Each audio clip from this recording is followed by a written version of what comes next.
Əzizlər, bu qismətdən görsəz yapışdırıb da divariyə.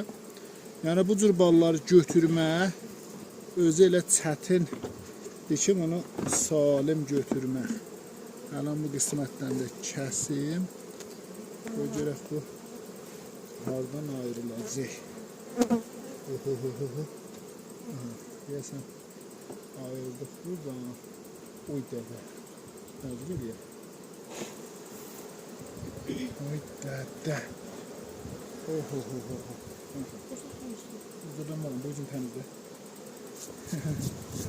Çox çətin. Bütün arıların elə bu aşağıda təqdir edir.